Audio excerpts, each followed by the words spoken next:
बहुत शुक्रिया सलमान। सलमान ने एक काम ये भी किया कि हमें याद करवाया कि 8 फरवरी 2024 जो दूसरा टॉपिक था, मेरे ख्याल हम इसे क्वेश्चन आंसर में ज़्यादा एड्रेस कर सकेंगे कि 8 फरवरी 2024 को जो पाकिस्तान के लोगों का मैंडेट छीना गया और जो पाकिस्तान के लोगों ने डिफाइंस की, मतलब जरूरत एक लफ्ज़ है कहने में, लेकिन थोड़ा सा मैं उसको एक्सप्लेन करना चाहता हूँ कि 8 फरवरी 2024 को पाकिस्तान के लोगों ने पाकिस्तान की मिलिट्री अथॉरिटेरिज्म के मुकाबले में किया क्या।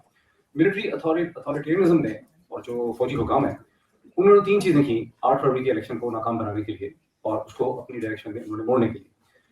उन्होंने इमरान खान की पार्टी तहरीक इंसाफ का निशान जो है उन्होंने खत्म कर दिया।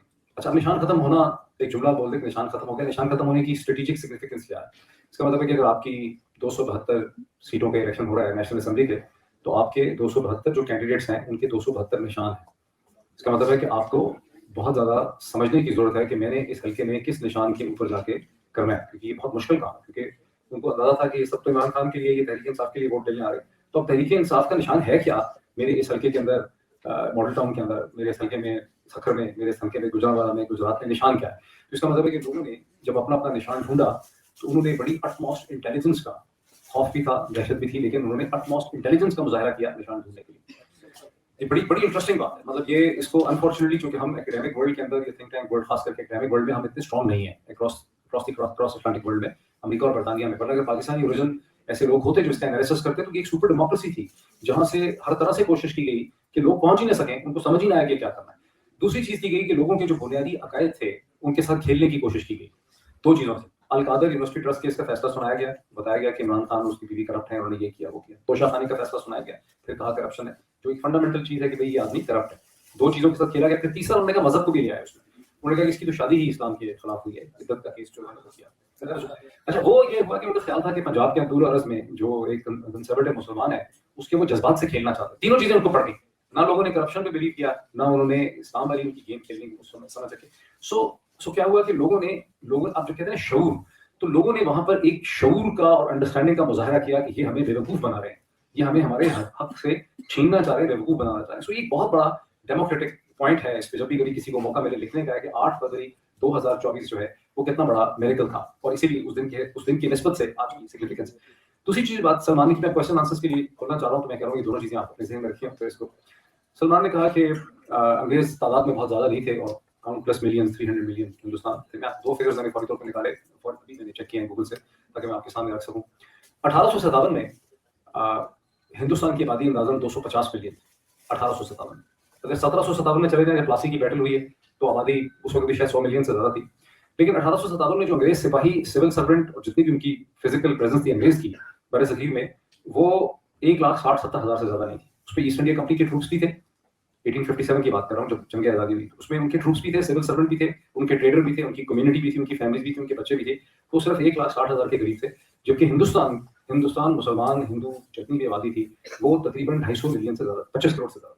आप अंदाजा लगाएं कि वो क्या स्टेटिस्टिकल कंपैरिजन हो सकता है जिसमें 1,60,000 जिसमें उनके ट्रूप सिर्फ 45,000, तो 1,65,000 जो अंग्रेज थे 1857 में, उसमें ईस्ट इंडिया कंपनी के ट्रूप सिर्फ 45,000, बाकी उनके सिविलियन ट्रेडर्स थे, एडमिनिस्ट्रेटर थे, बीवियां थी, मैम साहब, उनके बच्चे बड़ा।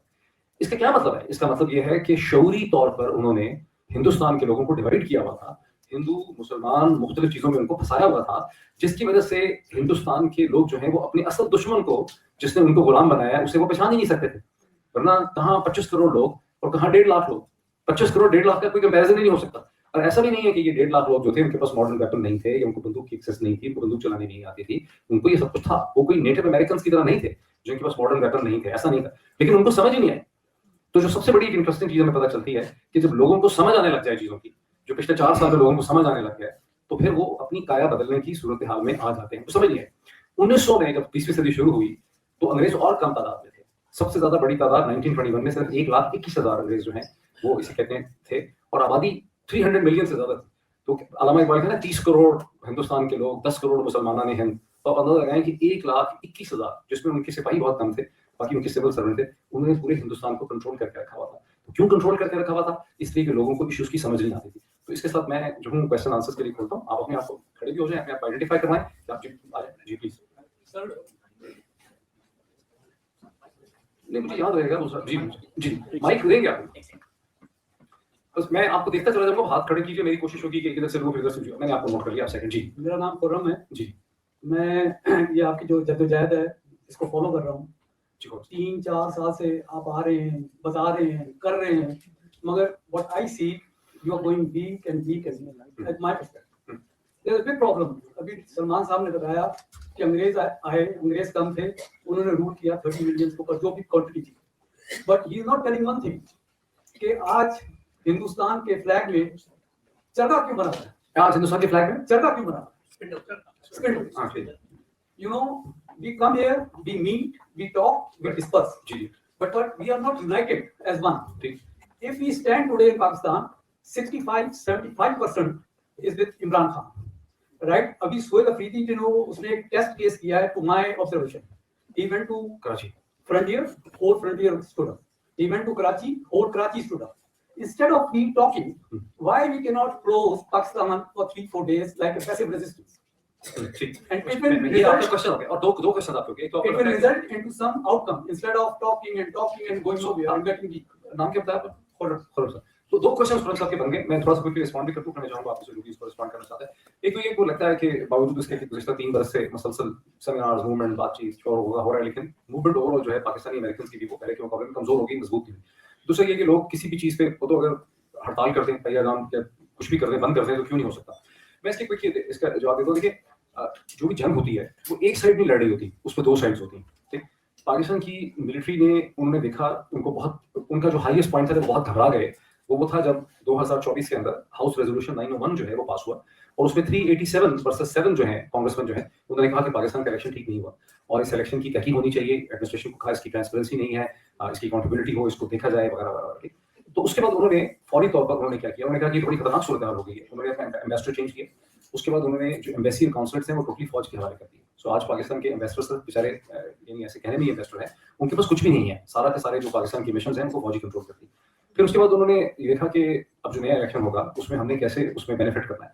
उन्होंने अपनी तिजोरियों की मुंह खोल दिए, जिसमें उन्होंने 2 चीजें की। एक तो उन्होंने पाकिस्तान के टैक्स पेयर के पैसे से इस वक्त तकरीबन $8 मिलियन वो साल के दे रहे हैं 6 लॉबिस्ट को, जो फारा रजिस्टर्ड है, लेकिन जो अनरजिस्टर्ड है लॉबिस्ट हैं उनके, जिनको वो पाकिस्तानी कम्युनिटी उनके साथ कॉपरेट कर रही है, जो यूनिटी की बात आ जाती है। बहुत ज्यादा पाकिस्तान के अमीर लोग ऐसे हैं बिजनेसमैन, जो पाकिस्तानी फौज के साथ उनकी डील है कि वो उनको वहां पर बेनिफिट देते हैं, प्लॉट्स की शक्ल में, बिजनेस की शक्ल में, फैसिलिटीज की शक्ल में, वीवीआईपी ट्रीटमेंट में, और यहाँ पर वो जो है वो कांग्रेस के ऊपर और डिफरेंट जगहों पे जाके वो खर्चा करते हैं। तो वो फिर डिसयूनिटी की बात आ गई। सो जहां पाकिस्तानी अमेरिकन कम्युनिटी जो कोई एक सियासी जमात नहीं थी, ना कोई ऑर्गेनाइजेशन थी, टेक्सास में एक और पाकिस्तानी कम्युनिटी है, कैलिफोर्निया में एक और है, सैन फ्रांसिस्को में एक और है, बॉस्टन में कोई और है, हर जगह, न्यूयॉर्क में और है, न्यूजर्सी में और, यहाँ पे ज्यादातर लोग न्यूजर्सी के हैं। तो पाकिस्तानी कम्युनिटीज एक पैगाम के जरिए जुड़ी हुई थी, बट वो कोई फौज नहीं थी।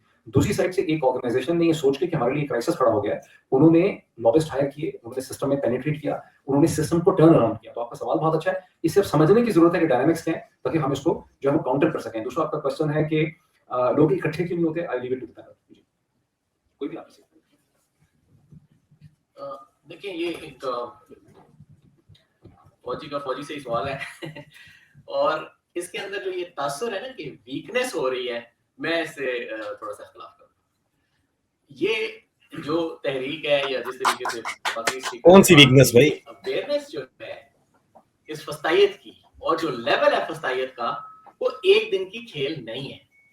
हमारा यहाँ पे इकट्ठे होना और जिस डिस्प्रपोर्शनेट स्टेट की ताकत को नाजायज इस्तेमाल करके उसको तोड़ने की कोशिश करना, ये इस बात का मजर है कि जो इनके साथ रेजिस्टेंस है वो क्वालिफाइड है, वो रेजिस्टेंस जो है वो असर रखती है, वो रेजिस्टेंस जो है उसका जो अंडर करंट है वो टाइम के साथ in a generational sense will have an effect. मुझे इस बात का पूरा अंदाजा भी है और यकीन भी है, वरना ये काम करते नहीं। When you see writing on the wall, sir दीवार के साथ मार के तोड़ना तो बहुत ही बेवकूफ काम है। But sorry for interruption, British did the same thing in India, right?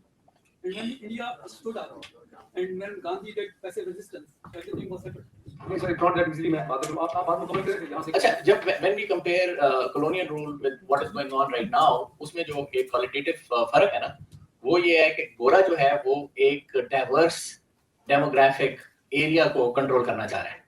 यहाँ पर ये है कि एक इंस्ट्रूमेंट जो है ना, एक एलीट क्लास जो है वो भी कलमा ही पढ़ते हैं, ठीक है ना, हम भी कलमा ही पढ़ते हैं।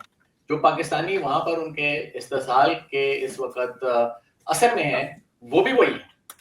There is a qualitative change between that. अगर हम डिवीजन क्रिएट करने की बात कर रहे हैं कि they are creating a division, in some ways yes, but when you see the whole social spectrum it is not. Otherwise आप पूरे सूबे को एक लहर में जाते हुए नहीं देखते। इस वक्त अगर आप बलूचिस्तान से मेरा बहुत लगाव रहा है, बचपन, फिर फौज में, फिर पैसे। इस वक्त जो बलूचिस्तान का अंडर करंट है, इस वक्त जो पूरे केपी का अंडर करंट है, और सिंध से तो आप भी मतलब है कि आप उसको देखें, जिस तरीके से आप देखेंगे कि टर्नओवर है against this Zardaris. So I would say कि in due course of time you will see the effect. और जो यहाँ पर अगर मूवमेंट थोड़ी स्लो हो रही है, यहाँ पर जो अमेरिकन हैं, पाकिस्तानी अमेरिकन हैं, या जो अमेरिकन पाकिस्तानी, और इनकी लाइफ बड़ी डिफरेंट है। Most of them they have already disconnected with Pakistan physically, ठीक है ना। और इनकी जो आगे, जो मैंने पहले भी पॉइंट आउट किया, जो अगली जनरेशन है उसका तो एक और पैरा है, तो वो देखने में एक चीज लग रही है, लेकिन जिस तरह की एडवोकेसी इस वक्त अमेरिका में हुई है against the illegality, the illegitimacy of governance in Pakistan, the human right abuses in Pakistan, ये पहले कभी नहीं हुई थी। अच्छा, ये क्वेश्चन है, छोटा सा सवाल है, दो छोटे-छोटे। एक तो ये कि जो my name is Ahsan Faruqi, yeah, former PTI New Jersey guy. So मेरा छोटे से दो सवाल है कि एक तो ये तरमीमें पास हुई है पाकिस्तान में, अमेंडमेंट हुई है 26 and 27, और इसमें जो क्या आप उसको कैसे देखते हैं, moving towards Pakistani Saddam Hussain, what is your thought process on that? And ये जो मीटिंग हुई है यहाँ पर बड़े अरसे बाद हुई है, what is the cost of doing nothing? आप उस पे what is the cost of doing nothing? doing nothing? Very interesting question जी। आप भी क्वेश्चन पूछ रहे हो सर जी? ये क्वेश्चन आपने देखिए, आपने what is the cost of doing nothing, और जी प्लीज गो अहेड। जी, मेरा नाम हफीज चौधरी। अभी यहाँ जो एक क्वेश्चन हुआ था कि ये मूवमेंट कामयाब क्यों नहीं हो रही है, लोग निकल क्यों नहीं रहे, तो मेरे नज़दीक इसमें लोगों ने जो अपना फर्ज पूरा कर दिया 8 फरवरी 2024 को टिकल के बुरे हालात में भी वोट डाल के, इसमें जो कमी मुझे महसूस हो रही है, माजरत के साथ अगर आप बुरा ना माने, तो यहाँ से इस फोरम से क्या हम अपने लीडर को, इमरान खान को कोई तजवीज़ दे सकते हैं कि नेक्स्ट ट्वीट जो करे उसमें ये कहे कि 8 फरवरी 2024 के जनरल इलेक्शन में पाकिस्तानी अवाम ने 3 करोड़ से ज्यादा वोट डाल के मुझे 2/3 दिलवाया, मेरे सारे मेंबर जो फार्म 45 वाले हैं वो एक जगह जमा हो जाएं और पाकिस्तान की सारी अवाम उनके साथ वहां आए, और उस वक्त तक वहां से वापस ना जाएं जब तक ये अपना मैंडेट वापस ना ले। That's it। क्योंकि पाकिस्तान के अवाम के पास मोटिव ही नहीं है कि वो किस लिए निकले। अगर ये ऐलान करें तो मैं जाऊं, मेरी फैमिली जाएगी, तो जाने नहीं देंगे आप? नहीं, ये बात की बात है, सब जाएंगे, मोटिव ये होना चाहिए। दूसरी बात ये, मैं आपको दिलवाता हूँ। अच्छा, दूसरा मेरा क्वेश्चन ये है कि जब नहीं जल्दी जब 14 अगस्त 1947 को पाकिस्तान बना तो बगैर कॉन्स्टिट्यूशन, अभी जो हम वो जो आजादी की जद्दोजहद थी वो सारी नाकाम हो गई। ये 78 साल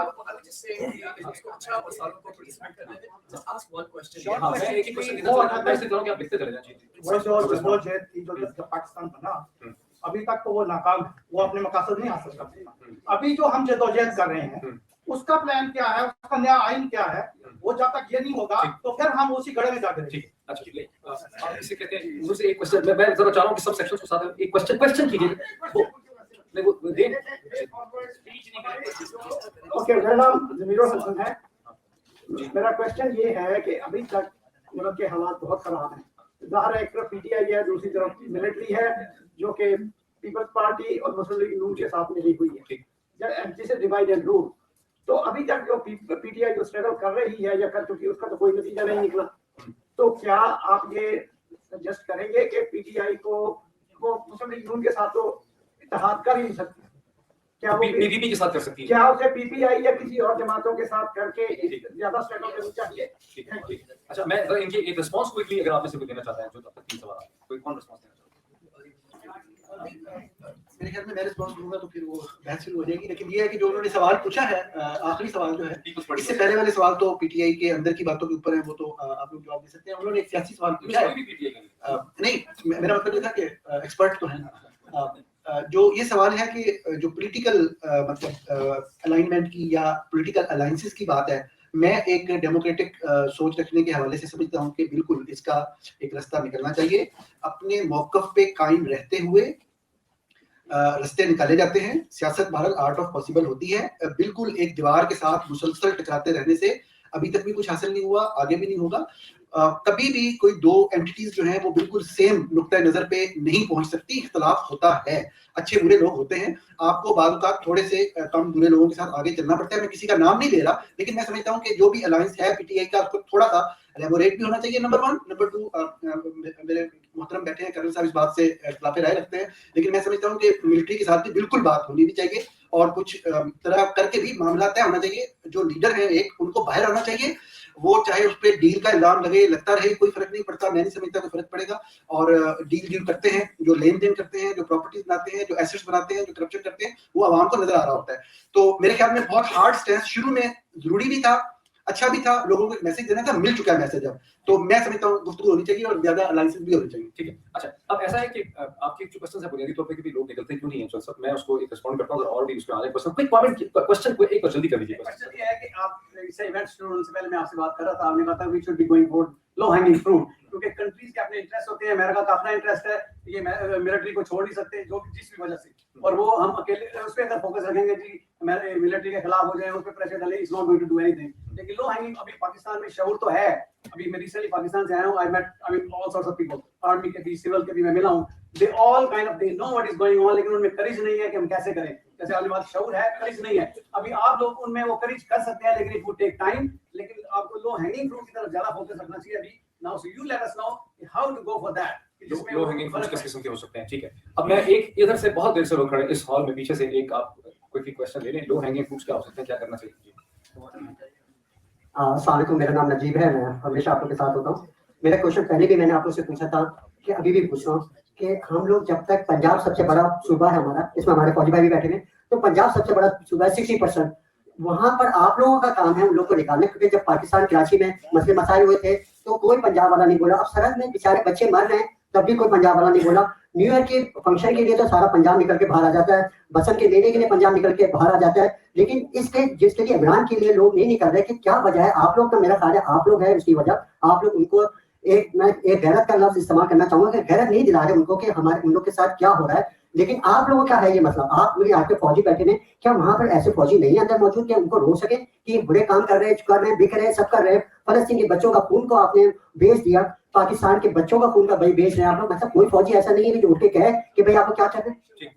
उधर से भी वहां से भी ले लें क्वेश्चन। दो क्वेश्चन है कि लो हैंगिंग फ्रूट्स क्या हो सकते हैं, उसके क्यों नहीं काम कर रहे हैं, आप पंजाब के लोग क्यों नहीं निकलते, कोई फौजी क्यों नहीं खड़ा होता, क्यों कॉन्शियस? जी अस्सलाम वालेकुम, नदीम चौधरी मेरा नाम है। मैं सिर्फ एड्रेस करना चाह रहा हूँ, कई दफा लोग निकले, मूवमेंट पाकिस्तान में किसी पे तनकीद नहीं कर रहा ना मैं, लेकिन अंदर से आपके ट्रेटर्स जो अंदर बैठे हुए पीटीआई के अंदर जब निकले लोग, लेकिन कोई भी उनको आइडेंटिफाई नहीं कर रहा, जो हाईजैक कर लेते हैं, लोग निकलना चाहते हैं लेकिन कोई लीडरशिप नहीं आ रही।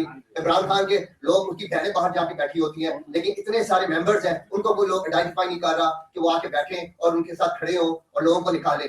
टिकट लेने के लिए सारी लाइन लगी होती है, सब कुछ था, लेकिन जब इमरान खान की बारी आई या हक के लिए खड़ा हुआ, कोई भी नहीं है। वो सेशन अटेंड कर सकते हैं, सब कुछ कर सकते हैं, लेकिन उनकी बहनों के साथ चंद 100 लोग, बल्कि 50-100 से ज्यादा लोग खड़े नहीं होते। वो कितने वो सारे लोग, इवन अफरीदी साहब भी निकले, सब कुछ हुआ, लेकिन उनको मूवमेंट को भी हाईजैक करने की कोशिश की जा रही है। ये एक पूरे ज्योग्राफिया से दूर कर रहा हूँ, कभी इधर कभी इधर। यहाँ खातून से पहले ले लें जी, यहाँ खातून से भी ले लें, बहुत देर से कर रही है मेरा नाम सलिया फैसल है और ये मेरे हस्बैंड है, ये भी तारक के साथ काम लेते हैं। घर जाके पूछेंगे ये आपने क्यों कहा है, ये क्यों पूछा, तो इसी की एग्जांपल एक ये कह दूं कि मेरा जो सवाल है वो नूरानी साहब आपसे, आपका मैं व्लॉग बहुत शौक से सुनती हूँ और डॉक्टर साहब को भी सुनती हूँ, उनसे भी एक सवाल है, ऑब्जर्वेशन है। आप व्लॉग इतने ऑड टाइम पे करते हैं, मतलब ईस्ट कोस्ट पे। मैं जब मैं उठी आज सुबह नमाज पढ़ने के लिए तो मैंने देखा तो आपका 1 घंटे पहले आया था, तो मैंने सोचा ये आदमी कब सोता है, तो ये सिर्फ ऑब्जर्वेशन है। अब ये कि अगर मैं कुछ इसमें कमेंट करती हूँ तो आप इसलिए नहीं सुनते क्योंकि वो इतनी देर के बाद मैंने लिखा होता है, और जैसे आप ये भी पाकिस्तान के टाइम के हिसाब से करता हूं। ओके चलिए ठीक है, ये मुझे समझ आता है। अच्छा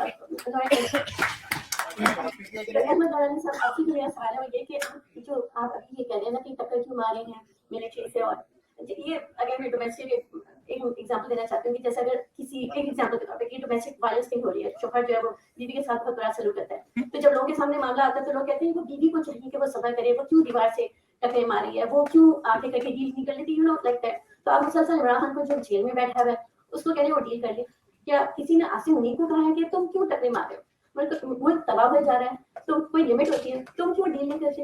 लेकिन ये कि हम उस जालिम शौहर को कुछ नहीं कहते, बीवी को कहते हैं। इस तरह यहाँ पे भी मतलब आसिम मुनीर को कुछ नहीं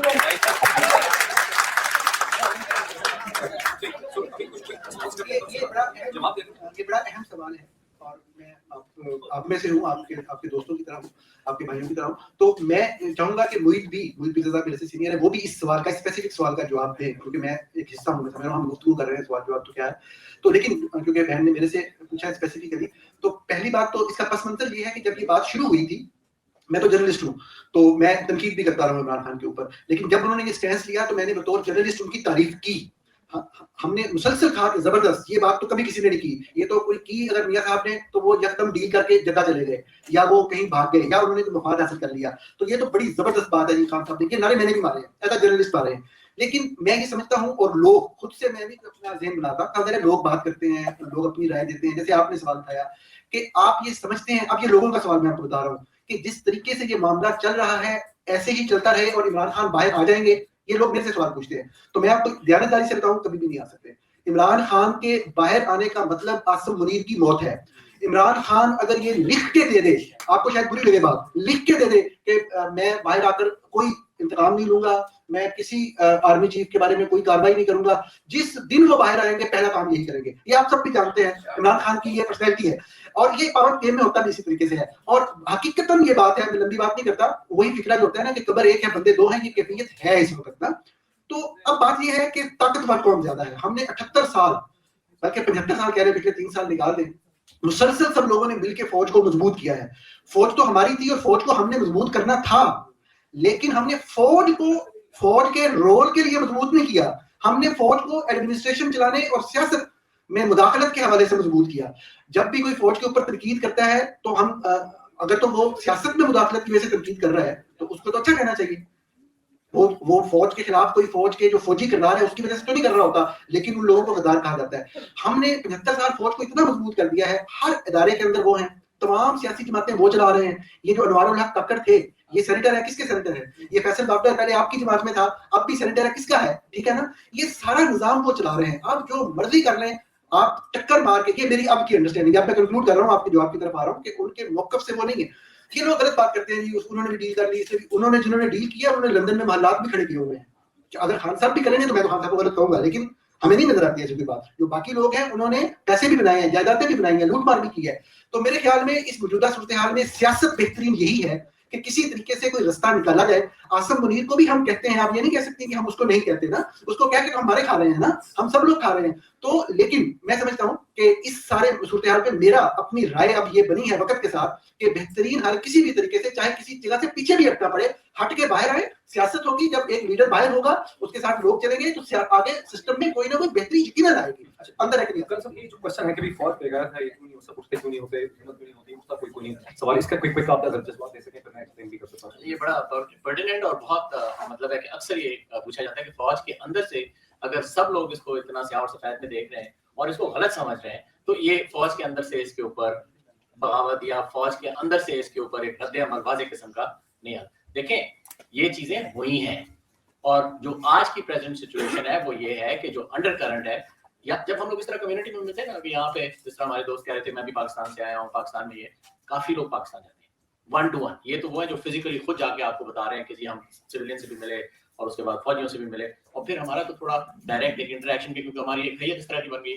तो देखें, आज की बात मैं आपको ये बता रहा हूँ कि up to the brigadier level, जब तक आप लोगों में, इन लोगों में अगर एक ट्रस्ट का लेवल है कि यार मैं इससे बात करूंगा तो ये जाके जो है ये रेड्डी हैरी को नहीं बता देगा या उसके बाकी, तो वो खुल के इस चीज को गलत कह रहे हैं, ठीक है जी।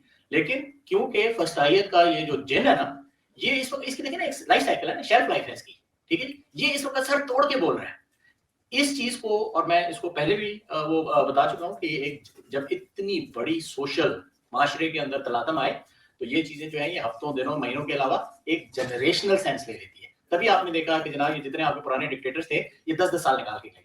10-10 साल में एक जनरेशनल सेंस है, हर 10-15 साल के बाद टोटली एक डिफरेंट माशरे की, सोसाइटी की जो है सोच जो है वो फर्क हो जाती है। ये एक चीज। यहाँ पे दो जो सवाल किए गए, जिनको मैं थोड़ा सा टच करना चाहूंगा। एक तो ये कि इमरान खान की तरफ से this a very valid point कि देखें हमेशा फौज में भी यही होती है, लड़ाई की बात की कि दो फौजें आमने सामने, एक चीज होती है आरबैट, एक चीज होती है आर्टिकुलेशन ऑफ कमांड, एक चीज होती है सफाराई। ये सफाराई कैसे होती है, ठीक है जी। यहाँ पर जब हम ये कहते हैं और ये हमारे पीछे ये 277 और पीछे जो आदाद शुमार आपके लिखे, ये जो हैं लोग 277, ये लोग सेकंड लाइन पे हैं जो सर पे कफन बांध कर वहां पे, बिकॉज इनको लोगों ने, और इन्होंने वॉलंटियर करके लिया ना, इनको किसी ने पुश तो नहीं किया, लेकिन ये खंबे तो नहीं है कि जिनको खंभों को वोट मिल गया, इन लोगों पे बनता था। अभी ये है कि इमरान खान इसको कॉल देके बुलाए या ना बुलाए, that is their internal dynamic. But you have a very valid point कि अगर ये लोग वहां पे खड़े हों उस वक्त तक नहीं हटे कि जब जनाब हमें जो ये एक मैंडेट मिला हुआ है, और सिराई इस गंद का, जलालत का यही है जो हम आज 8 फरवरी की निस्बत से बात करें।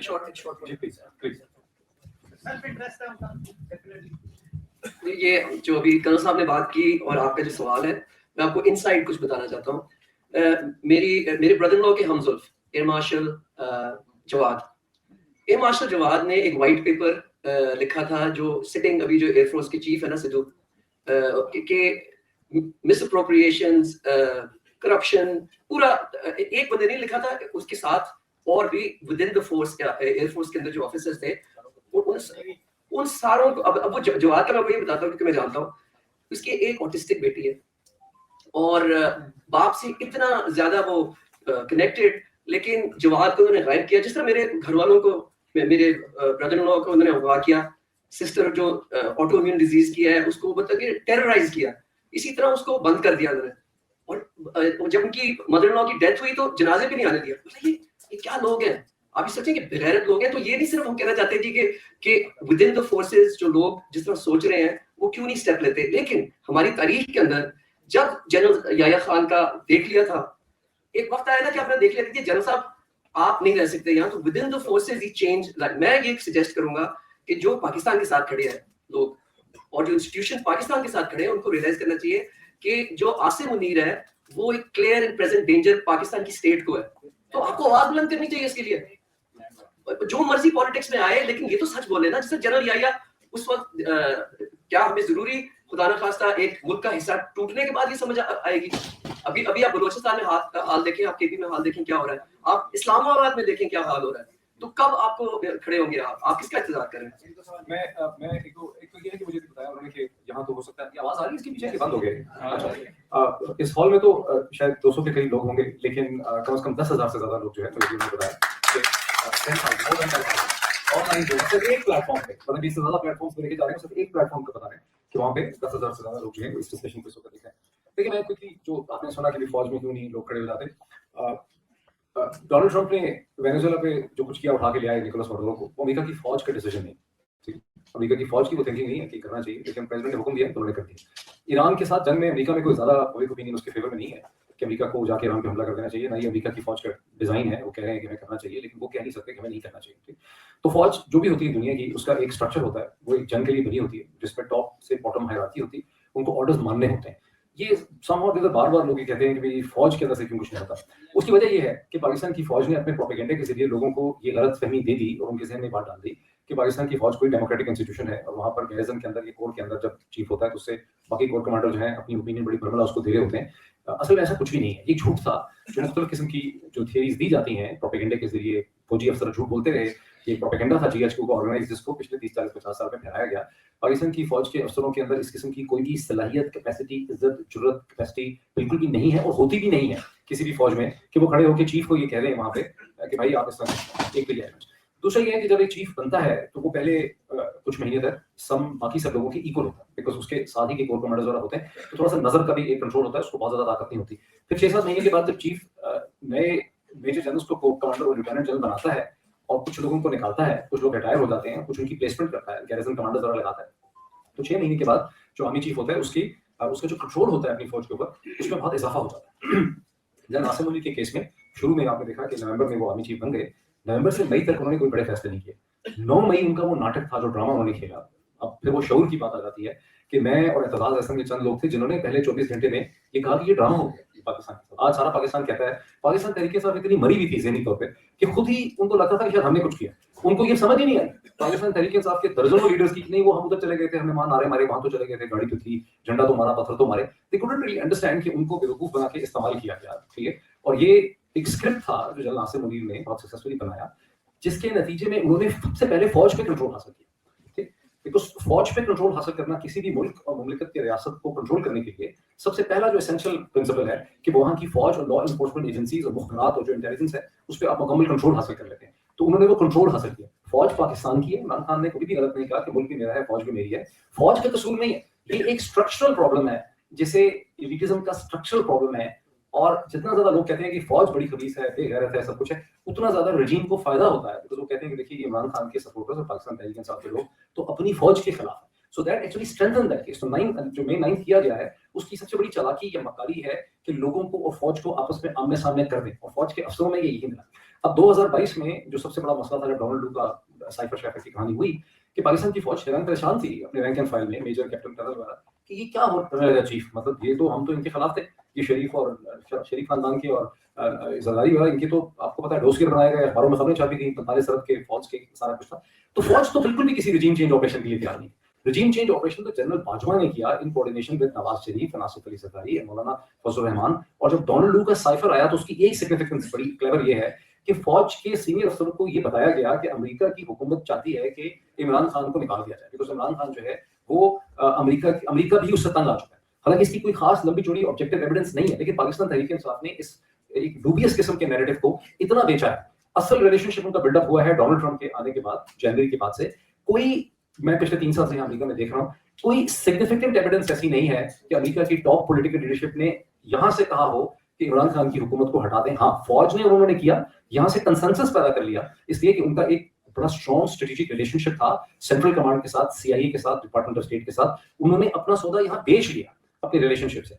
जो ज्यादा उन्होंने रिलेशनशिप डेवलप किया वो उन्होंने जनवरी 2025 के बाद उन्होंने जो है डेवलप किया। तो एक तो ये स्ट्रक्चरल चीज है।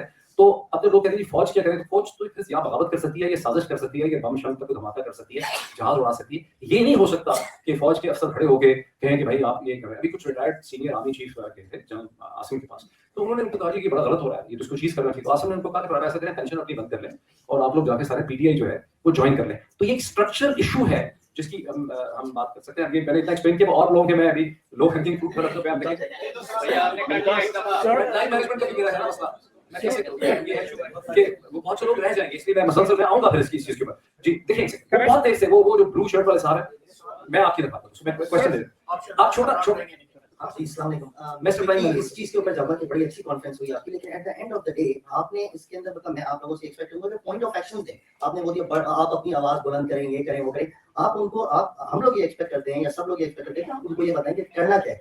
लाइक आपने कहा 50,000 पे मेरे व्यूज रुक जाते हैं, तो आप उनको ये बोलें कि अगर आपने मेरी वीलॉग नहीं भी देखी, आप उसको लगाकर साइड पे रखें। This is one point. Second point is this, मैं क्विकली ये बोलूंगा, मैं पूछना चाहूंगा कि क्या ये सही है या नहीं।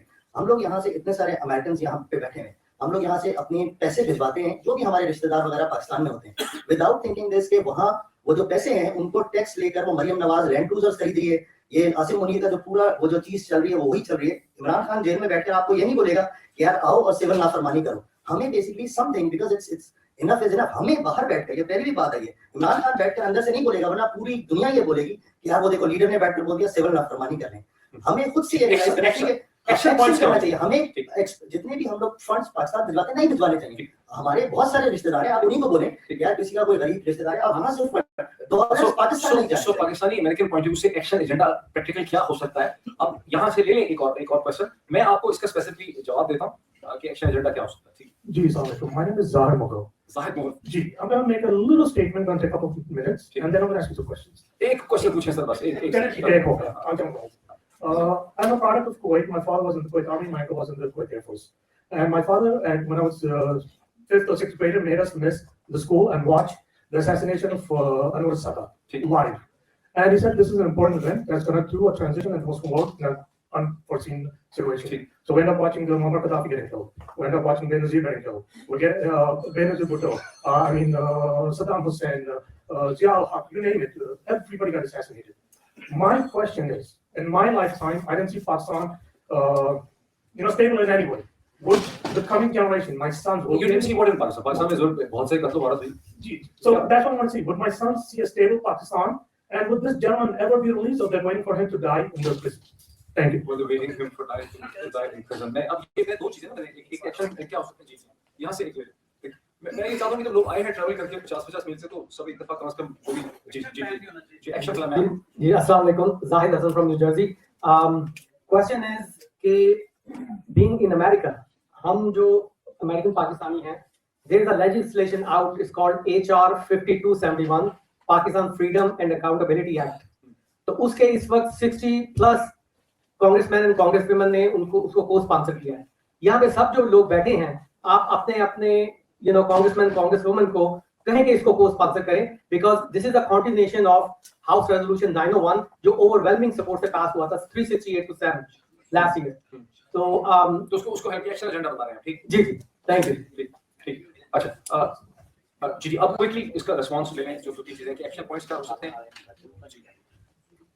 देखिए मैं आपको इमीडिएटली जो चीजें बता रहा हूँ ना, ये ऑन गोइंग है, आप भी लिख लें पॉइंट्स ये कि कांग्रेशनल डेलीगेशन इख्तियार किया जा रहा है बाय पार्टिजन, यानी कि रिपब्लिकन्स और डेमोक्रेट्स के. और क्या रीजन है उसका, कोई फैक्शनल वो तो नहीं ले सकते, लेकिन हमने 1 पॉइंट एजेंडा कि एक former prime minister Imran Khan को एक टॉर्चर के अंदर, ये यूनाइटेड नेशंस ने कहा है कि ये टॉर्चर करार देगा जो उनके साथ किया जा रहा है. और दूसरा जो अगली जो पिछले 10 दिन के अंदर हुआ है कि खान साहब की आंख जो थी वो कंप्लेन कर रहे थे 2 हफ्तों से और ये कोई नहीं सुन रहा था. और सीक्रेसी, मेडिकल सीक्रेसी के अंदर उनको पिन्स लगाया गया, फैमिली का कंसेंट नहीं लिया.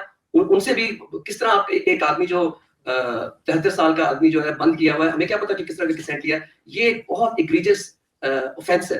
तो हमें कांग्रेचुलर डेलीगेशन को ये बात लिख भी रहे हैं. मैं आपको भी कहूँ कि जितने भी आपके रिपब्लिकन्स हों या डेमोक्रेट्स हों, उनको खत लिखें कि मेडिकल इमरजेंसी में इमरान खान को जेल से रिहा हर हालत में करना जरूरी है. और ये हम सिर्फ अमेरिका में नहीं कर रहे, हम यूके प्रेशर डालना है ना. तो फर्स्ट चीज, जिस तरह नुरानी भाई ने जो बात की ना, मैं समझता तो हूँ उनकी लॉजिक को, लेकिन मैं इमरान खान के जहन को भी जानता हूँ. वो कभी भी कमजोर नहीं अपने आप को दिखाना चाहते. लेकिन ये क्योंकि हम अमेरिकन हैं, हम अपनी लीडर्स को, लीडरशिप को और स्टेट डिपार्टमेंट को कह रहे हैं कि इमरान खान को इमीडिएट मेडिकल रिलीफ के लिए रिलीज करना चाहिए. एक एक्शन स्टेप है. मैं कुछ जी आप ले लें जी जी जी जी मेरा नाम महजबीन है. मेरा आपसे ही सवाल है, क्योंकि मैं आपका व्लॉग ऐसे तो सभी को देखती हूँ, लेकिन आप रिगार्डिंग टू व्लॉग्स, एक व्लॉग मैंने आपका देखा था जिसमें आपने ये कहा था इन द बिगनिंग ऑफ जब इमरान खान अरेस्ट हुआ था और जेल गया था, तो आपने कहा था कि इमरान खान को कोई एस्टेब्लिशमेंट से डील बना लेनी चाहिए और बाहर आ जाना चाहिए, और खुमैनी की तरह एक्साइल में चला जाना चाहिए और वहां से मूवमेंट चलानी चाहिए. Which is that time I was 100% disagree with that view. लेकिन फिर मैंने बाद में आपका एक व्लॉग देखा जिसमें आपने कहा कि इमरान खान इतने दिन से जेल में है और वो आउटसाइड ऑफ द वर्ल्ड से बिल्कुल ब्लाइंड है. He doesn't know what is going on outside of the world और क्या इंटरनेशनल पॉलिटिक्स चल रही है. तो वो और उसके पास कोई इन्फॉर्मेशन अंदर नहीं जा रही है. तो उसके बाद फिर मैंने सोचा कि yes he has to be outside. तो आप मुझे एज ए इस बताएं कि किस तरह से, किस टर्म्स एंड कंडीशन पे इमरान खान एस्टेब्लिशमेंट से डील कर ले और बाहर आ जाए और उसके बाद वो कोई मूवमेंट चलाए जिससे ये जो डेडलॉक है या स्टैग्नेंट सिचुएशन हो गई है पाकिस्तान की, इससे वो बाहर निकल आए. तो क्योंकि ये आपका ही सजेशन था, तो आप एडवाइस करेंगे कैसे, क्या ऐसी चीज वो डील करे, किन टर्म्स एंड कंडीशन पे, जिससे वो बाहर आए और इमरान खान का नैरेटिव जो है वो डैमेज ना हो और मुल्क भी आगे चला जाए. अच्छा बहुत शुक्रिया. मैं 2-3 चीजों पर रिस्पॉन्ड कर दूं, क्योंकि बार-बार मैं क्वेश्चन इससे सुनता हूं कि जो सिमिलरिटीज हैं उनको मैं इसमें देखता हूं. देखिए ये जो इमरान खान के हवाले से चूंकि लोग इंटरेस्टेड हैं, मैंने तो एक दफा नहीं, 2 दफा नहीं, दर्जन से ज्यादा दफा मैंने इस इशू को डिस्कस किया है. मेरा पहला लॉजिकल एनालिसिस और खतरा ये था कि 3 नवंबर 2022 को जब दूसरी साइड ने इमरान खान को कत्ल करने का मंसूबा उन्होंने बना लिया, आपको ऐसा तो नहीं था ना कि गोली से डेथ होनी है कि नहीं होनी, अगली साइड ने डिसाइड कर लिया कि मार डालें. उन्होंने सोचा कि इमरान खान आसिम मुनीर का रास्ता रोकने की इतनी कोशिश कर रहे थे, वो सारी लॉन्ग मार्च कर रहे थे, वो डर के जब कहते थे कि मेरिट पे आर्मी चीफ लगना चाहिए, तो वो कह रहे थे कि रिटायर्ड जनरल आर्मी चीफ नहीं लग सकता, या साहिब शमशाद को लगना चाहिए, या अजहर को लगना चाहिए, या किसी और को लगना चाहिए. ठीक, तो ये एक डायरेक्ट शरीफ सरदारी जो करना चाह रहे थे उसके मुकाबले में उन्होंने पोजीशन ली. तो फिर दूसरी साइड में जो समझ आती है सर्कमस्टेंशियल एविडेंस से कि इमरान खान को कत्ल करके रास्ते से हटाने की उन्होंने कोशिश की. समहाउ उस मोमेंट पे इमरान खान ने रियलाइज नहीं किया कि इसके आगे क्या कुछ हो सकता है. ठीक, अब उन्हीं लोगों के जिन्होंने इमरान खान को कत्ल करने की कोशिश की, इमरान खान ने उन्हें अपने आप को कैद करने की एक सिचुएशन प्रोवाइड कर दी। नवंबर 2022 से लेके 5 अगस्त 2023 तक के दरमियान में तकरीबन 1 साल का टाइम पीरियड है। जख्मी होने के फौरन बाद अगर Imran Khan on his feet सोचते कि क्या हो रहा है, लेकिन पाकिस्तानी कौम इसकी इजाजत नहीं देती, जो मैं चीज कह रहा हूँ, क्योंकि वो मैकियावेलियन पॉलिटिक्स थी, तो उनको सोचना चाहिए था कि ये स्टेज है मेरे पास जब मैं जख्मी हूँ, अस्पताल में हूँ, इंजर्ड हूँ, बिटवीन लाइफ एंड डेथ हूँ, मुझे इस स्टेज पे अगर केस बनाया जाए कि मैं यहाँ से ब्रिटेन चला जाऊं, तो उसका ये रास्ता रोक नहीं सकेंगे उस स्टेज पे, बिकॉज एक इंटरनेशनल अपरोर था, एक खप पड़ी हुई थी। जैसे अब तो आपको पता है वो उनका मानज भी नहीं दे रहे, अभी एंटी टेरर कोर्ट ने रिजेक्ट कर दिया। समहाउ द अदर, चूंकि पाकिस्तान में ओवरऑल थिंकिंग ये है कि तदबीर पाकिस्तान में इंपॉर्टेंट नहीं है, पाकिस्तानी जहन में है कि बहादुरी बहुत इंपॉर्टेंट है। अभी भी आप देख रहे हैं मसलसल लोग जुर्रत और बहादुरी की बात कर रहे हैं। अभी चौधरी साहब कह रहे हैं कि वो कह रहे हैं कि हम सब इकट्ठे हो जाएंगे, मैं जाने के लिए तैयार। प्रैक्टिकल नहीं है, प्रैक्टिकल नहीं है, आपको जाने नहीं देंगे और भी लोग जा नहीं सकेंगे। लेकिन जुर्रत और बहादुरी पे बहुत ज्यादा एम्फेसिस है, तदबीर पे नहीं है। तो इमरान खान का अपने ही पोटेंशियल कातलों की जेल में चले जाना जो है, ये कोई बहुत अच्छी स्ट्रैटेजी नहीं थी। लेकिन ये स्ट्रैटेजी से लोग पाकिस्तान में खुश बहुत होते हैं, वो कहते हैं कि बंदा दलेर बहुत है, उसने कॉम्प्रोमाइज नहीं किया। तो ये चीज है जिसकी तरफ मैंने कई दफा जो है वो इशारा किया। लो हैंगिंग फ्रूट आपने पूछा कि लोगों ने कहा एक्शन एजेंडा जो है वो क्या होना चाहिए। तो ये जो सबसे ज्यादा कॉन्ट्रीब्यूशन पाकिस्तान में पाकिस्तानी अमेरिकन कम्युनिटी कर सकती है, अपनी लोकल पॉलिटिक्स में अपने आप को ज्यादा एंट्रेंच करने की जरूरत है। अगर आप सिर्फ ये सोचें कि कुछ पैसे इकट्ठे करके कांग्रेसमैन से ट्वीट करवा लेंगे घर बुला के, और उसके बाद वो कांग्रेसमैन 1 महीने के बाद आपको पहचान भी नहीं सकेगा, आप उसके दफ्तर में अपॉइंटमेंट भी नहीं कर सकेंगे, इसका मतलब है कि आपका असर रसूख नहीं है। और गुज़िश्ता 50 बरस की जो एग्जिस्टेंस है उसमें लोगों ने ओकेजनली डिनर वगैरह कर लिया, तस्वीरें कर ली, वो अपने कांग्रेसमैन के साथ और अपनी एग्जीक्यूटिव अथॉरिटी जो है उसके साथ कोई रिलेशनशिप बिल्डअप नहीं कर सके। तो जो पहला लो हैंगिंग फ्रूट है वो ये है कि अमेरिका के अंदर मेयर तक, गवर्नर तक, लेफ्टिनेंट गवर्नर तक, पुलिस चीफ तक एक्सेस होनी चाहिए। और ईद उल फितर पे, शादी के मौके पे, ऊपर ईद उल अज़हा पे जो इवेंट्स करते हैं, एक घरों में शादियां करते हैं, तो वहां पर एक सिग्निफिकेंट परसेंटेज में आपके वो दोस्त भी होने चाहिए जो मेन स्ट्रीम अमेरिकन सोसाइटी से ताल्लुक रखते हैं। तो हमारी शादियों में, हमारे इवेंट्स के अंदर सभी अपने ही लोग होते हैं, वहां तो कोई इवन इंडियन लोग नहीं होते। तो जितना ज्यादा अमेरिका के पॉलिटिकल स्ट्रक्चर के अंदर अपने आप को एम्बेड करेंगे, उतना ज्यादा आपकी जो एबिलिटी है आइडियाज को प्रमोट करने की और सेल करने की वो बढ़ जाए। हमारे पास कोई पब्लिकेशन नहीं है अमेरिका के अंदर, पाकिस्तानी अमेरिकन कम्युनिटीज के पास, ना प्रिंट की फॉर्म में ना ऑनलाइन की फॉर्म में। हमारे यहाँ के मीडिया के साथ कोई ताल्लुकात नहीं है, कोई प्रोमिनेंट मीडिया पर्सन, अभी एक दो अभी आपने देखा जैसे कुछ लोग आ रहे हैं, जैसे राइम ग्रिम है, कैटी हेल्पर है, लेकिन 3-4 से ज्यादा लोग नहीं है। तो हमें कल्टीवेट करने की जरूरत है कि मेन स्ट्रीम अमेरिकन मीडिया जिनके फेसेस रिकॉग्नाइज हैं, जो प्लेटफॉर्म्स रिकॉग्नाइज हैं, वो हमारी बात सुन सकें। जब हम एक ऐसा इवेंट करें तो हम अमेरिकन मीडिया के लोगों को बुला सकें, और वो भी हमें अपने प्रोग्राम्स और डिस्कशंस के अंदर बुलाएं। तो ये भी लो हैंगिंग फ्रूट है। आपने यूट्यूब चैनल्स का जो कहा, एक सिंपल चीज कर सकते हैं, अहमद दुरानी साहब का, मेरा जो भी आपको चैनल है, उसको एक दफा आके सर्च कर लें बाय नेम, बिकॉज उन्होंने उसका एल्गोरिथम डिस्टर्ब किया हुआ है। जब आप उसको एक दफा दिन में आके सर्च करेंगे और उसको आधा देखेंगे और थोड़ी देर उसको देखेंगे सर्च करके, तो उसका एल्गोरिथम ठीक होने लग जाएगा। वो इसी YouTube पे और ट्विटर पे प्रेशर डाल के एल्गोरिथम को उन्होंने सप्रेस किया हुआ है। ठीक है, ये हम लड़ाई लड़ सकते हैं और भी बहुत सी चीजें, लेकिन एल्गोरिथम को ठीक करना है ताकि इसे कहते हैं हमारी विजिबिलिटी जो है इंप्रूव हो सके। जैसे कि अहमद दुरानी के चैनल है, तो अगर आप आके अहमद दुरानी के चैनल को ढूंढना शुरू कर देंगे, क्योंकि उन्होंने पाकिस्तान में बंद कर दिया है बिल्कुल, तो उनकी विजिबिलिटी जो है वो इस एरिया में बढ़ने लग जाएगी। और आप एक अमेरिकन पाकिस्तानी इसके हवाले से प्रोग्राम करें इसकी निस्बत के हवाले से कि मैंने ये इवेंट अटेंड किया, यहाँ पर ये कुछ मैंने देखा, ये सवाल उठे, मैंने उनके जवाब में ये चीजें की हैं, और उसको आप रखें और देखें। तो उसको सिर्फ यूएस में और कनाडा में लोग देखने लग जाएं, तो वो उसकी एक रिकवरी का प्रोसेस जो है वो शुरू हो सकता है। 2 चीजों का मैंने जो है आपके मसलसल सवाल थे मैंने नोट कर दिया। जी, एक क्वेश्चन किसके पास है माइक? चलो एक यहाँ से ले लें, फिर वहाँ खातून भी हैं उसके पास। जी, अस्सलाम वालेकुम। जी सर, पिछले 78 ईयर से हम यही सुनते आ रहे हैं कि मुल्क बहुत ज्यादा नाजुक मोड से चला जा रहा है, ये जनाब। और दूसरा क्वेश्चन मेरा सिर्फ एक छोटा सा क्वेश्चन ये है कि हम आपका ये व्लॉग वगैरह देखते हैं सारा कुछ, लेकिन दूसरे जो हमारे जर्नलिस्ट हैं वो कोर्ट के दोनों तरफ पे खेल रहे होते हैं, जैसे अहमद मीर है, मंसूर खान है, ये सारे हैं। तो ये आप लोग इस चीज को क्यों नहीं पहले उसको कंबाइन करते कि भाई मुल्क के लिए कुछ करना है, लेकिन जब भी वो कंबाइन किसके साथ करें? आपस में जर्नलिस्ट इकट्ठे हो जाए, इकट्ठे होना चाहिए ना। जैसे हमारे पास जो सबसे वीकनेस चीज जो हमारे पास अभी है पीटीआई में, वो इंटीरियर जो हमारे पास वो बिल्डिंग नहीं है, हमारा interior structure is totally destroyed. तो इस चीज के लिए वो क्या आप बेहतर कर सकते हैं? ठीक, अच्छा यहाँ से भी जो मैडम है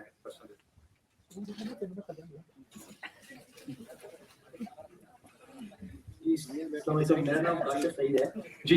एक तो मैं खुद कमेंट करना चाहता हूँ कि जो यहाँ पे बगैरती का लफ्ज़ बहुत ज्यादा इस्तेमाल किया गया है, ये बगैरती जो है ना, इसके ऊपर आप आसिम मुनीर जो है ना, जितना बड़ा बर्डन बगैरती पे आप डाल रहे हैं, इसके लिए we need to find a new word for Asim Munir.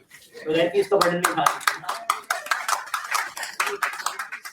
Secondly मेरा क्वेश्चन मेरा ये है कि हमारे पास जो डॉक्टर मुईद ने भी बात की कि इमरान खान को इस तरह बाहर चले जाना चाहिए था, ये करना चाहिए था, वो करना चाहिए था, बट अभी हमें जो करंट सिचुएशन है हम उससे एग्री करें या डिसएग्री करें, अभी हमें करंट सिचुएशन को एनालाइज करके और we need to find a way forward कि अब क्या है। अब हम जहाँ खड़े हैं, मेरे ख्याल में मेरा ये एक ओपिनियन, मेरा अपना ओपिनियन है कि पीटीआई की अपनी लीडरशिप, जिनका नाम इन्होंने भी लिया कि जी ये 180 लोग हैं जिनको लोगों ने वोट दिए हैं 3 करोड़ से ज्यादा, ये पीटीआई की लीडरशिप इमरान खान ने जिन लोगों के हवाले की भी है पाकिस्तान में, उनके पास clarity of thought, clarity of mind नहीं है और वो खुद कंफ्यूज है या वो खुद यूज हो रहे हैं और डिवाइडेड, जिसकी वजह से जब तक आपके पास क्लैरिटी नहीं होगी पीपल, आप अगर देखें कि इमरान खान ने आफरीदी को सीएम बनाया और वो एक बड़ा एक यंग चीफ मिनिस्टर है और जो जिस जगह पे भी वो गया पीपल रैलीड बिहाइंड हिम, वो कराची गया या लाहौर गया, वो जिन जगहों पे भी वो गया, so people are ready, Pakistan में लोग तैयार हैं बाहर निकलने के लिए, लेकिन उनको कोई clarity of thought and clarity of mind leadership provide नहीं कर रही। उसके ऊपर एक तो चीज मेरी ऑब्जर्वेशन ये भी है कि जितने भी, मैं आपको भी रेगुलरली डॉक्टर मुईद सुनता हूँ और शहजाद अकबर को भी सुनता हूँ और भी लोगों को सुनता हूँ, लेकिन एक चीज अभी रिसेंटली शहबाज गिल ने he started calling out names के पार्टी के अंदर कौन से ऐसे लोग हैं जो बाकी कभी आप लोगों ने उन लोगों का जिक्र नहीं किया कि पार्टी के अंदर ये 180 लोग जो थे, ये क्यों, why are they not providing clarity to people. अब हमें ये तो पता हो कि ऑब्जेक्टिव है क्या, हम अचीव क्या करना चाहते हैं। सो आई थिंक आप लोगों को अपने अपने यूट्यूब और अपने अपने प्लेटफॉर्म से इस चीज को रेज करना चाहिए, इस अवेयरनेस को, so that people are able to get to a point, जो जहां से वो तहरीक जो चाहिए, जो तहरीक पे किसी पॉइंट पे भी तो जाना है, तो वो मेरे ख्याल में वो क्लैरिटी पीटीआई लीडरशिप प्रोवाइड अभी नहीं कर सकती। क्लैरिटी नहीं है लीडरशिप, जी क्लैरिटी नहीं, इसको रिस्पॉन्ड कर लें और आप माइक किसी को दे दें जी।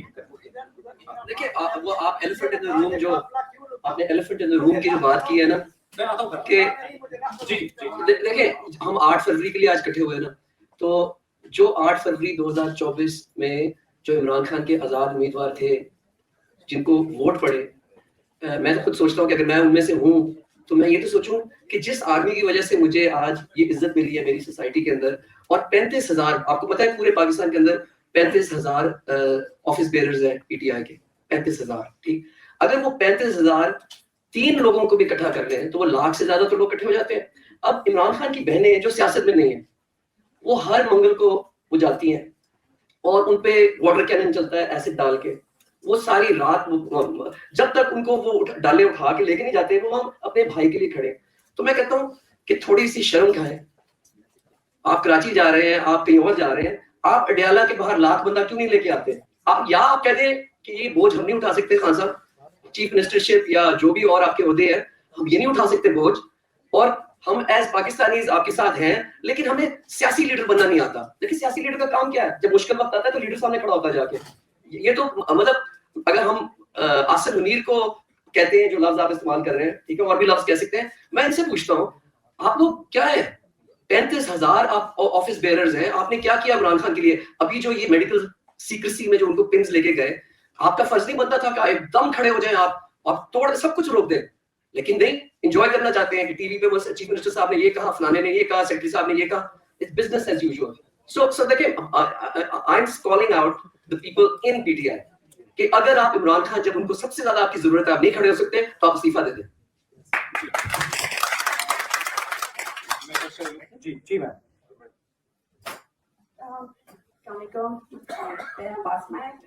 मेरा सिर्फ ये पॉइंट है कि हमें ये भी याद रखना चाहिए कि इमरान खान किस चीज़ के लिए स्टैंड करते हैं।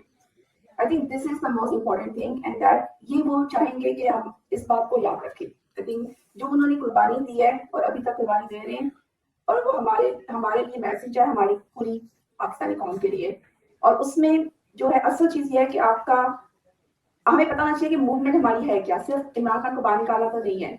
We want it of course, क्योंकि हम चाहते हैं कि वो निकलें और वो करें जो वो करना चाहते हैं। असल बात यह है कि आपको ये देखना है कि उनका मैसेज क्या था। वो पाकिस्तान की सॉवरेनिटी चाहते हैं। उन्होंने अमेरिका, इजराइल, बाकी जो वेस्ट के साथ उन्होंने आपको क्या समझाया, क्या उनका पॉइंट ऑफ व्यू है और क्या अंडरस्टैंडिंग है उनकी। और जो हमें एलिफेंट ऑफ रूम जो है, हम इस बात को ये नहीं कह सकते कि सिर्फ प्रॉब्लम जो है वो पाकिस्तान के अंदर है और सिर्फ पाकिस्तान की जो भी एलीट क्लास है या आर्मी है या एस्टैब्लिशमेंट है या गवर्नमेंट्स है। bigger problem is कि पाकिस्तान के अंदर sovereignty नहीं है. Pakistan is being controlled like many other countries in the world. और हम जो मर्जी कर लें, जब तक वो पावर हमारे ऊपर है, it is easy to fight अगर सिर्फ मुल्क के अंदर प्रॉब्लम हो. हम as people we can fight, but if you have another super power or lot of powers जो वो कंट्रोल कर रही है, वो आपको नहीं करने देंगी. सही है. तो आप जो मर्जी कोशिश कर लें, जब तक आप उसको रियलाइज नहीं करेंगे मेन इश्यूज, हमें अब कल्प्रिट्स तो देखना है. पहले जब हमने ब्रिटिश से हमने वो इंडिपेंडेंस ली थी, हमें रियलाइज किया था कि हमारा असल मसले क्या है, राइट? मतलब हमें जब तक हम रियल प्रॉब्लम्स को रियलाइज नहीं करेंगे, वर्क आसमनी इज वेरी खराब, ही इज वर्स. क्योंकि क्या होता है कि वक्त के साथ साथ वर्स होता जाता है. तो दिस इज डॉक्टर बसमा. अच्छा मुक्ता साहब, वहाँ पे भी एक साहब हैं, उनको मैं सब पूरी कोशिश कर रहा हूँ कि मैं डोंट फील कि मैं दे नहीं रहा आपको. मैं ये थोड़ी सी जो डॉक्टर बसमा ने कहा है, उससे पहले जो पाकिस्तान तहरीक इंसाफ के लोगों के ऊपर इल्जाम है कि जो लोगों ने इलेक्शन जीता इमरान खान के नाम पे, वो बाद में उन्होंने जिस तरह से ये कहते हैं सलमान कह रहे हैं कि अगर कुछ बंदे भी लिया थे जेल के बाहर. तो मैं दोनों चीज़ों का पहले मैं बसमा का जो आर्गुमेंट है कि मसला सिर्फ पाकिस्तान के अंदर भी है, जिसको हम मसला ये प्रॉब्लम कहते हैं, उसको एक रिलेशनशिप में भी अगर आप देखें कि एक इंटरनेशनल ऑर्डर है पाकिस्तान से रिलेटेड, और उस इंटरनेशनल ऑर्डर की सपोर्ट जो है वो सारी की सारी जनरल आसिम मुनीर की टीम के पास है. जब तक वो इंटरनेशनल ऑर्डर की सपोर्ट उनको बाहर से मिल रही है, अमेरिका, बरतानिया, यूरोप से मिल रही है, इंटरनेशनल मालियाती इदारों से मिल रही है, जब तक वो कमजोर नहीं होगी, वो उसी तरह से ताकतवर रहेंगे. दूसरा तरीका है कि पाकिस्तान में लोग लाखों की तादाद में खड़े हो जाएं और अदालत जेल के बाहर पहुंच जाए और दुनिया देखे और निजाम कमजोर होने लग जाए, निजाम ये सोचे कि हमें कॉम्प्रोमाइज कर लेना चाहिए. दो तरीके हैं, या तो पाकिस्तान के लोग उठ खड़े हों और उन पर प्रेशर पड़ जाए, या बाहर की दुनिया से उनके ऊपर प्रेशर पड़ जाए. ठीक, तो इसका मतलब है कि जो पाकिस्तानी डायस्पोरास है, अगर वो इंटरनेशनल ओपिनियन को असरअंदाज कर सकते हो, तो उससे पाकिस्तान के लोगों को फायदा होगा. या पाकिस्तान के लोग अचानक बहुत बड़ी तादाद में निकल हैं जो नहीं निकल पाते, और जब वो निकलते हैं तो सख्ती होती है. दो एलिमेंट्स हैं. अब आप हिंदुस्तान की जब बहुत सी बात करते हैं पार्टीशन की, ब्रिटिश की, तो महात्मा गांधी की जो मूवमेंट थी, उसने 20-25 बरस में 1920 से लेकर 1940 के टाइम पीरियड में जो 20 बरस की मूवमेंट थी, उसने हिंदुस्तान के लोगों में ये एहसास पैदा किया कि अंग्रेज ने बाहर से आके हम पे हुकूमत की हुई है. तो वो जो नई कॉन्शियसनेस थी, उसका अंग्रेज के ऊपर बहुत ज्यादा प्रेशर था. At the same time Congress ने लंदन में भी बहुत ज्यादा लॉबिंग की नई लेबर पार्टी के साथ. 20वीं सदी में लेबर पार्टी हमारे से वजूद में आई, और लेबर की बहुत बड़ी फीलिंग ये थी कि हम हिंदुस्तान के लोगों के साथ ज्यादती कर रहे हैं. तो Fabian movement and all that, तो दोनों सिरे जुड़ गए. एक हिंदुस्तान के अंदर की मूवमेंट थी, फिर दूसरी जंग अजीम की, और फिर लेबर पार्टी जो थी वो सिंपैथेटिक थी कांग्रेस के साथ. ये तीन चीजों को समझने की जरूरत है. हमारा जो रिएक्शन है उसमें बहुत सी चीजें नजरअंदाज जो है हो जाती हैं. आपने अच्छा सवाल पूछा, I hope it was helpful. जी, थैंक यू सर. मैंने ये पूछना है कि I have an alternate view of all the discussions we've had here. You have an alternate view. I mean, we're all pushing America, and we should raise our voice and everything. I think it's very difficult. Pakistan just joined the Palestinian Gaza, whatever the whole board, they just joined. So the court, I don't see that happening. Then look what they have done in Pakistan. They control the Supreme Court. They run the parliament. They have 2/3 majority there. Visually, it looks like they're running the country. IMF is an issue, but I honestly think the solution has to be more political, because you have to talk to people. I wasn't totally against this opinion, but 3 years leads to dilution. The voice we had 3 years ago, they're slightly diluting it. Time keeps going on. We're losing Imran Khan. We can't see him. There's not been more than one picture in the last 3 years. People are saying the leader should follow his orders. What orders? He's been in jail he hasn't seen his family in 3 months. So I honestly think leadership the military की follow करती है ना order को. I'm talking about PTI leadership. How can they get an order from Imran Khan? Imran Khan कैसे order दे सकते हैं? Exactly. So I mean, the thing is, everyone he's 74. I think he's more useful to the country if he's outside. So I think the solution has to be political. You talk to People's Party. You have a majority. You have to break here. I mean, I don't see a solution. We can all try and push from America's side, but we just joined that Palestinian Accord, Gaza Accord. How are they going to go against that? I just think hopeful is good, but I think we have to start talking internally and try to make a positive change. Thank you so much. अच्छा, अब मुझे कहा गया है, वैसे भी 4 o'clock कुछ लोग जाना भी चाहते हैं, बहुत से लोग भी हैं, कि हम 1-2 क्वेश्चंस और ले लेते हैं, पैनल से उसके रिस्पांस भी ले लेते हैं 1-2 क्वेश्चंस का, और फिर उसके बाद डॉक्टर उस्मान उसको कंक्लूड भी करेंगे. और इसमें बहुत से क्वेश्चंस हैं. मैं कोशिश कर रहा हूं कि मैं एक कोई सेलेक्ट किस्म का ग्रुप क्रिएट करूं जूम मीटिंग्स के लिए, और मैं करूंगा उसको अनाउंस, क्योंकि बहुत से क्वेश्चंस हैं जिसको, जैसे बसमा ने क्वेश्चन पूछा ना, ये these questions need to be responded. अभी जब ये कह रहे हैं कि हम डाइल्यूट हो गए, पावर हमारी वीक हुई, स्ट्रेंथ नहीं हुई जो यहाँ से था, तो क्या हमने गलतियां की हैं even in this United states कि हमारी ताकत में जून 2024 के बाद इजाफा नहीं हुआ, उसमें कमी हो गई है. तो इसका मतलब है कि कुछ हमारी अंडरस्टैंडिंग्स में ऐसी गलतियां हैं जिनकी निशानदेही करना, उनको डिस्कस करना, ये समझना जो है वो जरूरी है. तो हम आपसे क्विक क्वेश्चन कर लें अगर आप खातून, उसके बाद यहाँ जी मुमताज साहब उनको देते हैं, और उसके बाद लेट्स एक्चुअली टेक 3 मैक्सिमम. जी अस्सलामुअलैकुम, जी। मेरा नाम आलिया अहमद है। जी। मुझे ये पूछना था, अभी मैं सुन रही थी सारे प्रॉब्लम, सारे इश्यूज, लेकिन पाकिस्तान में सबसे बड़ी कमी लीडरशिप की है। और अंग्रेजों के ज़माने में भी एक नॉन कॉपरेशन मूवमेंट चली थी जो कामयाब हो सकती थी और गांधी की वजह से नहीं हुई थी। तो पाकिस्तान में अगर इस तरह की कोई नॉन आप खिलाफत कॉपरेशन मूवमेंट की बात कर रहे हैं? नॉन कॉपरेशन नहीं नॉन कॉपरेशन मूवमेंट जो कि उन्होंने ये मोहम्मद अली जौहर और शौकत अली जौहर वो खिलाफत उन्होंने मिलकर कराई थी। वो खिलाफत थी और उसमें नहीं, एक नॉन कॉपरेशन मूवमेंट भी थी जो कि अंग्रेजों के साथ नॉन कॉपरेशन की मूवमेंट थी कि उनके साथ कोई कॉपरेट नहीं करेगा, और वो अंग्रेजों को काफी परेशान करा था उसने। अच्छा, फिर तो ये कायदे आज़म से पहले की बात है। ठीक, आगे। तो लेकिन इस तरह की कोई नॉन कॉपरेशन मूवमेंट फौज के खिलाफ अगर पाकिस्तान में चलाया जाए, मतलब गवर्नमेंट, प्रेजेंट गवर्नमेंट के खिलाफ रोड मैप दिया जाए पाकिस्तान के लोगों को, आप लोगों की तरफ से भी दिया जा सकता है, तो वो बेहतर होगा, क्योंकि वो लोग बंदूक के आगे वो इसीलिए वो हमारे यूट्यूब बंद करने शुरू कर दिए कि आइडियाज लेते हैं। जी यहाँ से एक जी डॉक्टर साहब। Yes, second. Thank you very much. Wonderful afternoon. Very informative. My question is a structural problem, a structural issue, which is that the U.S. policy establishment views Pakistan strictly in the national security lens. चाहे वो policy professionals हो, lawmakers हो, they view Pakistan strictly in the lens of national security. U.S. interest. Exactly, whether it's Afghanistan, Iran, whatever it is in the region, national security perspective. Imran Khan does not fit into the national security lens that America is viewing the region. Unfortunately. So he wasn't a problem, लेकिन वो ऐसा perception बन गई. Whether he is not relevant to what they are trying to advance in the region, they need to engage with the establishment. Unfortunately, so do you foresee a situation in which this dynamic, this structural problem, could change in favor of return to democracy in Pakistan? मैं इसको respond करूँगा जी यहाँ से question hello अस्सलाम वालेकुम, मेरा नाम शेर खान है और मैं गिलगित बल्तिस्तान से मेरा ताल्लुक है। तो गिलगित बल्तिस्तान तो अभी एक तो मैं ये फील करता हूँ कि विद इन पार्टी पीटीआई में जो है ना लेग पुलिंग बहुत है लीडरशिप के आपस में। वो चीज़ जो है ना पीटीआई को और हम वर्कर्स को जो है ना बहुत पीछे लेके जा रहे हैं। जिन लीडरशिप में कुछ एनर्जी और मोटिवेशन और लोगों को बाहर निकालने की सलाहियत है, कैपेसिटी है, मैं एक नाम लूँगा, शेर अफजल मरवत। अब मैं यहाँ बैठा हूँ, मुझे नहीं पता बिहाइंड द डोर क्या है क्या नहीं है, वो किसका बंदा है, लेकिन मैं समझता हूँ उस बंदे ने पीटीआई के वर्कर्स को शेर अफजल बड़वत ने शेर अफजल बड़वत ने क्या He's totally not in touch. वो सपोर्ट थी ना उसको, Not in touch. वो सपोर्ट आज भी मुझे भी ऐसा सपोर्ट नहीं कर सका। नहीं, इमरान खान की आशीर्वाद या उनकी वो हुए बगैर कोई भी नहीं लीडर नहीं बनता। तो ये नहीं है कि उसके अपनी जाति कोई वो हो, लेकिन कम से कम एटलीस्ट उसने बंदों को बाहर निकाला। बंदों को सही निकाला है, सही ने उसको इस वक्त हम निकालने दिया है। 3 साल में इमरान खान शेर खान साहब मुझे भी नहीं पता बेचारे आपसे भेजा में हम अभी तक जज्बात से खेल रहे हैं कि किसी तरह जो है पार्टी के अंदर जज्बात, तो क्या जोश की बजाय होश में आके क्या इज देयर एनी वे कि हम आवाम के लिए कंप्रोमाइज करें, पॉलिटिकल पार्टी से बात करें, किसी तरह उस तरह सियासी हल निकाला जाए, बजाय क्योंकि लोग नहीं निकले होते, लोग नहीं आए। अब ऐसा है कि लोग निकलना भी चाह रहे हैं, कुछ लोग निकल भी गए, लोग निकलना भी चाह रहे हैं, so we need to basically mind it up. आप इस पे क्विकली कमेंट करें। देखिए, आपने जिनका नाम लिया ना, ठीक है, कि वो लोगों को निकाल सकते हैं, ये आप कह रहे हैं ना कि मरवत जो है आपको नहीं पता बैकग्राउंड क्या है, लेकिन वो लोगों को बाहर निकाल सकते हैं, तो भूल जाए कंस्पिरेसी थियरीज और लेग पुलिंग। अगर वो निकाल सकते हैं तो बेहतर ये ना हो कि इमरान खान को वो अपनी लॉयल्टी इस तरह दिखाएं कि वो बहुत बड़ा मजमा अडियाला जेल के बाहर ले आए।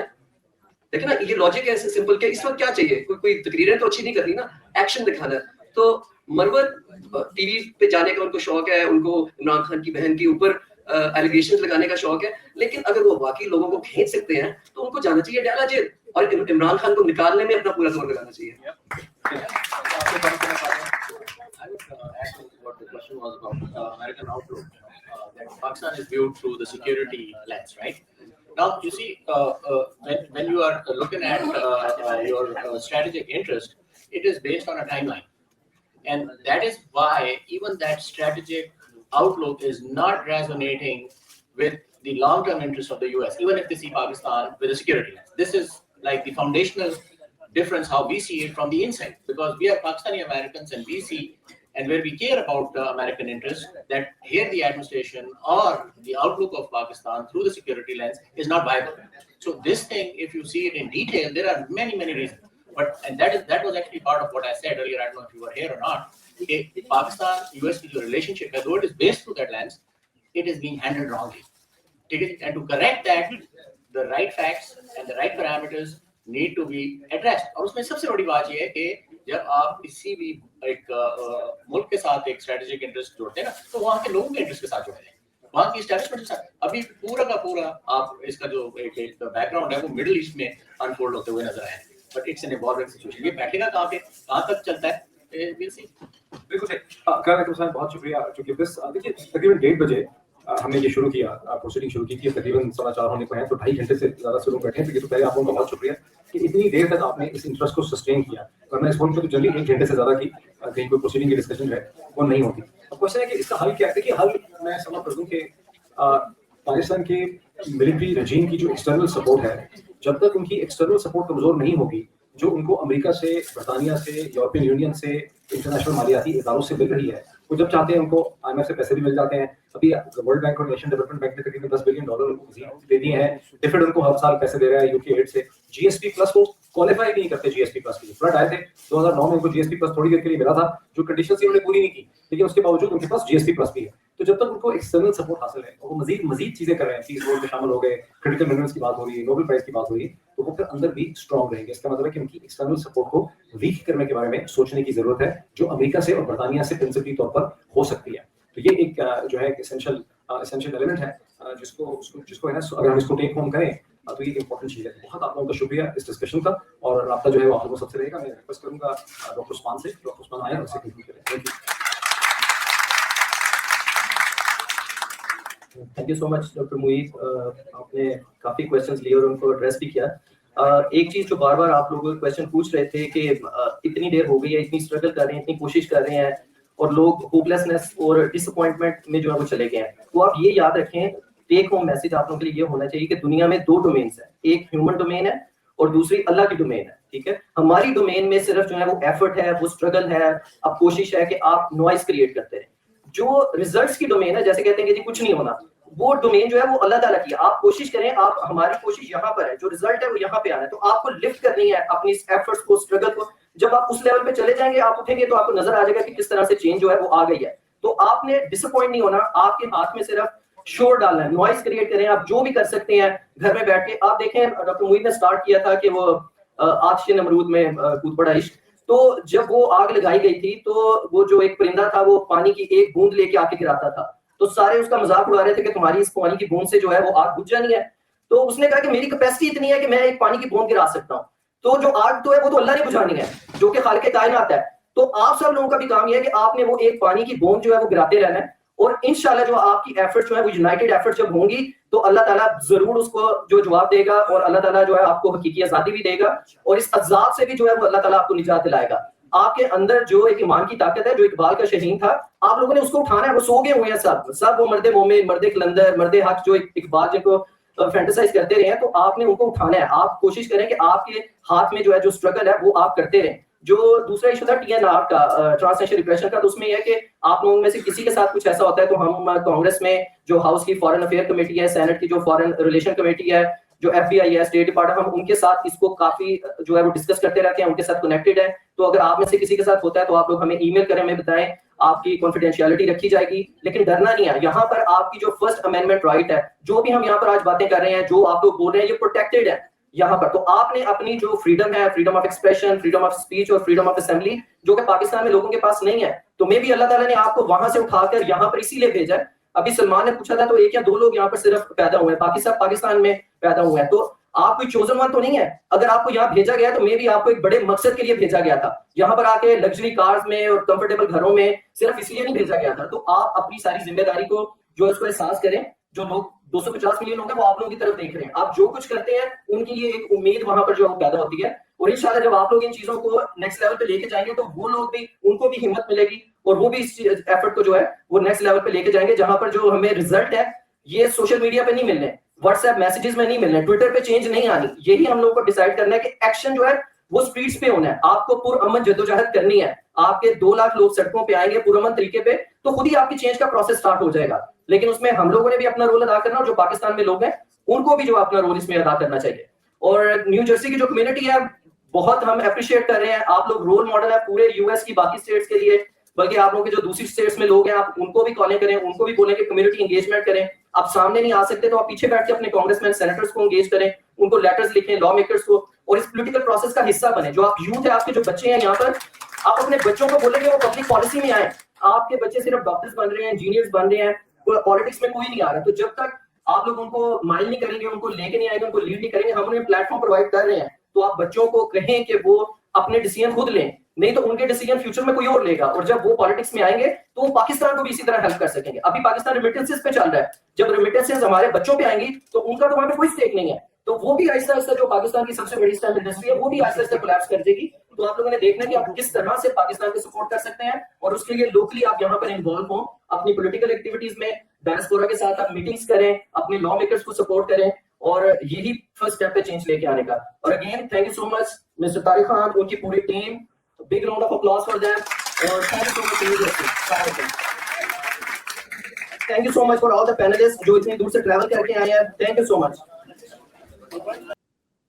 जी अजीज़ान मन, ये था जनाब हमारा आज का आपके सामने जो है वो लाइव इवेंट कवरेज, 3 घंटा 20 मिनट इसकी कवरेज की है। और जाहिर बात है कि ये जो बातें थी ये सिर्फ बातें नहीं थी, ये बड़ी अहम बातें हैं, और ये बातें जो है ये शऊर पैदा करती हैं, और उसके साथ साथ एक एक्टिविज्म और जो है वो एडवोकेसी भी इन्हीं सेमिनार्स के जरिए होती है। और इसी वजह से वाशिंगटन डीसी के अंदर भी, अमेरिका के अंदर भी जो फॉरेन पॉलिसी लेंस है वो बहुत बड़ी हद तक तब्दील हो रहा है। उन लोगों को अपने इंटरेस्ट देखने उन्होंने इस्तेमाल किया है। पाकिस्तान को, आसिम मुनीर को इंडिया के साथ उन्होंने ट्रेड डील करनी थी, उन्होंने कर ली, और अब किधर है पाकिस्तान के साथ कोई ट्रेड डील हुई है? नहीं हुई। उनके तो टैरिफ 0-0 के ऊपर भी कर दिए हैं बहुत सी चीजों के, और गारमेंट्स खासतौर के ऊपर पाकिस्तान की मार्केट तो खत्म हो जाएगी, बांग्लादेश की भी खत्म होगी। आप इंडिया को बेचेंगे, इंडिया आगे बेचेगा वहां पे जाके, एग्रीकल्चर मार्केट बासमती राइस आपका खत्म हो जाएगा। आपको इस्तेमाल किया गया क्योंकि आप इस्तेमाल होना चाहते हैं, और लेकिन जो है जाहिर बात है कि ये जो एडवोकेसी है इससे बहुत ज्यादा फर्क पड़ता है और पड़ रहा है। और जाहिर बात है कि ये जो कुछ भी एफर्ट्स हैं ये इस डायरेक्शन में है कि पाकिस्तान में फस्तायत का खात्मा हो। और अब बहुत हो गया ना, 78 साल इनका ड्रामा बस बहुत हो गया, आधा मुल्क तो ये तोड़ चुके हैं। बाकी अगर बचाना है तो जमहूरियत लानी है, लोगों को उनके हकूक देने हैं, हमारे बलोच भाइयों को हमने उनके हकूक देने हैं, अपने सिंधी भाइयों को, हमारे पख्तून भाइयों को अपने हकूक देने हैं, हमने अमन कायम करना है अफगानिस्तान के साथ, हिंदुस्तान के साथ, पूरे रीजन के अंदर। एक हमने जो है वो नॉन अलाइंड कहना अच्छा तो नहीं आप कह सकते, लेकिन हमारे रीजन के अंदर लेकिन एक ऐसी फॉरेन पॉलिसी लेके आनी है जो बैलेंस्ड हो, और वो इमरान खान की फॉरेन पॉलिसी है। अगर हमने पाकिस्तान का सियासी इस्तेकाम हम ले आए, उसका सिर्फ एक ही तरीका है कि अवाम की वोट की कदर की जाए, इमरान खान को वापस लाया जाए, तो जाहिर बात है कि उसी के बाद मामला आगे बढ़ सकते हैं। सियासी इत्तेहाद तो किया जा सकता है, लेकिन इस मिलिट्री एस्टैब्लिशमेंट के साथ बातचीत, मैं माजरत चाहता हूं अहमद उरानी साहब के साथ, मैं उसके साथ एग्री नहीं करता। वो कह भी रहे थे कि हम लगभग एग्री नहीं करेंगे, लेकिन हकीकत यही है कि अगर आपने उसी पुराने रवश के ऊपर चलना, रास्ते पे चलना है, तो फिर इतनी कुर्बानियां देने का क्या फायदा था। और मुझे लगता है कि मंजिल हर गुजरते दिन के साथ करीब आती चली जा रही है। There is light at the end of the tunnel and we will win इंशाल्लाह। अपना ख्याल रखिए, बहुत जल्द दोबारा मुलाकात होती है। खुदा हाफिज़।